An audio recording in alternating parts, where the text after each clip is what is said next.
Hai, balik lagi dengan Mama Salmon. Kali ini kita akan membahas mengenai ginjal sehat tanpa mesin. Nah, pertama-tama kita akan membahas dulu apa itu fungsi ginjal. Fungsi ginjal adalah mengkonversi darah menjadi urin.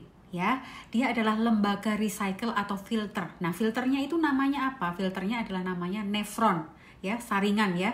Dia adalah jaringan halus yang ada di dalam ginjal. Nah, apa aja yang disaring? Yang disaring pertama adalah darah, air, mineral, plastik, mikroplastik yang masuk ke kita, kimia, obat-obatan ya, protein, kemudian toksin yang masuk di tubuh kita, obat-obatan yang masuk ke dalam tubuh kita.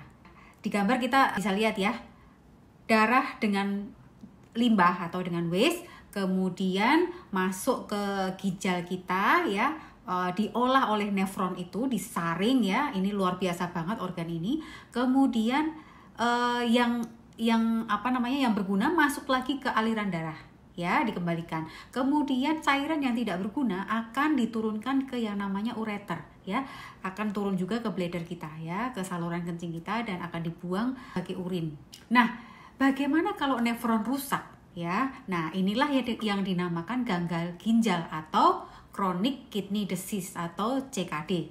Ginjal sebenarnya fungsinya bukan itu aja teman-teman ya. Fungsi lainnya lagi yaitu sebagai sensor tubuh, kemudian memproduksi hormon ya, salah satunya adalah vitamin D, kemudian sebagai regulasi pH tubuh ya, itu fungsi lainnya.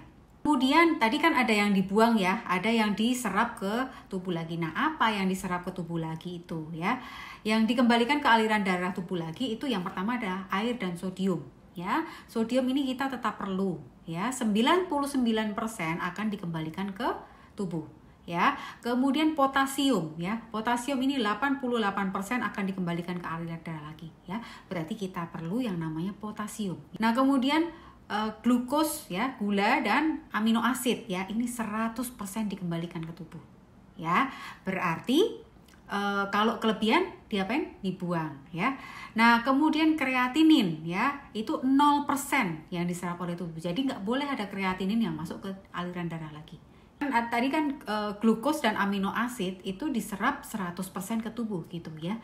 Nah, kecuali orang diabetes, karena dia terlalu tinggi, maka ada yang kebuang ke kencing ya. Nah, sekarang apa penyebab gagal ginjal ya?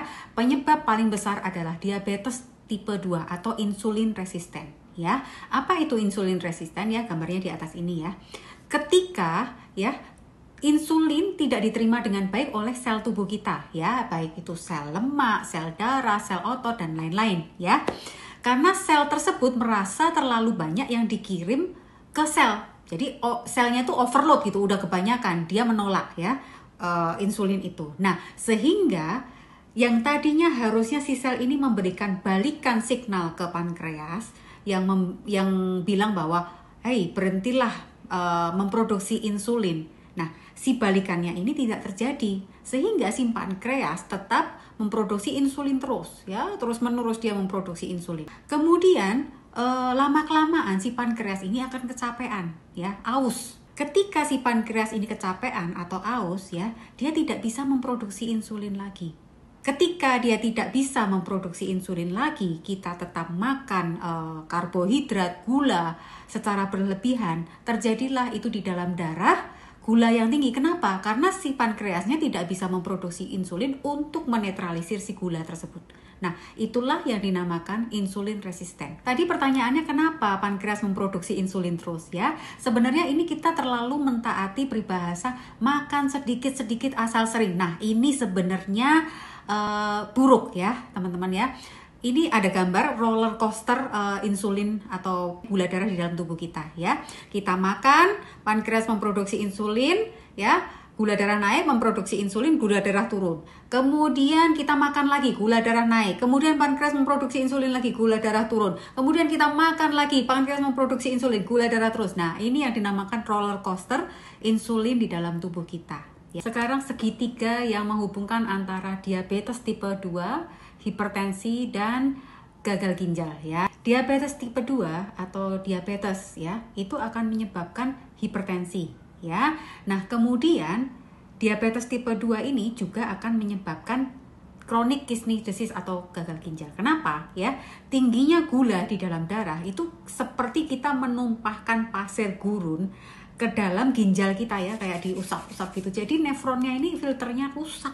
Itu yang pertama. Kemudian gambar yang berikutnya adalah hipertensi menyebabkan chronic kidney disease. Kenapa? Karena hipertensi itu seperti penekanan pembuluh darahnya itu ya, pembuluh darah kita itu kan ada dindingnya ya, dindingnya itu ditekan ya, dengan tekanan yang tinggi ya, namanya juga hipertensi ya, tekanan yang tinggi. Nah, pembuluh darah kita ini juga mengalirkan darah ke kidney. Dari situlah ginjal ini juga bisa rusak karena tekanan yang tinggi di dalam dinding pembuluh darah yang masuk ke ginjal juga ya. Jadi itu hubungan antara diabetes tipe 2, hipertensi, dan gagal ginjal.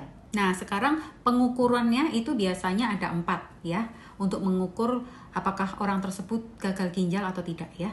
Yang pertama adalah tes urin atau urinalisis ya.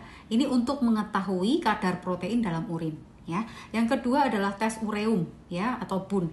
Ini untuk mengukur zat sisa metabolisme protein yang seharusnya dibuang keluar dari ginjal. Kemudian yang ketiga adalah tes kreatinin untuk mengetahui kreatinin yang memang seharusnya semua dibuang telah bersih dibuang. Kemudian yang keempat adalah tes GFR namanya ya, untuk mengetahui kemampuan saringannya tadi, kemampuan nefron untuk yang ada di ginjal tersebut. Nah, tanda-tanda gagal ginjal per stage-nya adalah sebagai berikut. Kita menggunakan tes GFR. Nah, stage pertama yaitu masih dikonsider sebagai normal, yaitu saringannya itu lebih dari 90 mm per menit ya. Dengan tidak ada simptom ya, paling perubahan di kencing, berwarna, berbau, kemudian frekuensi kencing, kemudian penampakan berbusa, protein di urin, bakteria di urin ya. Nah, kemudian stage 2 itu saringannya ada di 60 sampai 89 mm per menit ya. Dan ini masih dikonsider sebagai normal. Kenapa? Karena angka normalnya itu lebih dari 59 mm per menit ya. Gejala-gejalanya masih no symptom, sama seperti stage 1 tapi agak sedikit lebih parah. Yang berikutnya adalah stage 3 di mana kemampuan penyaringan ginjal hanya 30 sampai 59 mm per menit ya. Inilah sudah dinamakan gagal ginjal. Kenapa? Batas normal itu adalah 59 mm per menit. Simptomnya apa aja? Yang pertama adalah hipertensi, anemia, osteoporosis, kemudian edema. Edema ini bisa bengkak di tangan, di kaki ya, di mata ya. Kenapa edema ini terjadi ya? Karena ada protein yang namanya albumin itu ikut terbuang di dalam urin ya. Di mana si protein albumin ini itu untuk menstabilkan cairan di dalam tubuh kita ya. Nah, yang simptom yang keempat adalah back pain atau sakit pinggang belakang ya. Nah, berikutnya adalah stage 4 ya. Stage 4 itu 15 sampai 29 mm per menit. Simptomnya sama dengan stage 3 tetapi dia hanya lebih berat gitu ya. Nah, di sini biasanya penderita akan diminta hemodialisis atau kidney transplant ya. Itu oleh dokternya. Nah, dokter yang menangani adalah namanya dokter nefrologi ya, dengan dokter nutrisi.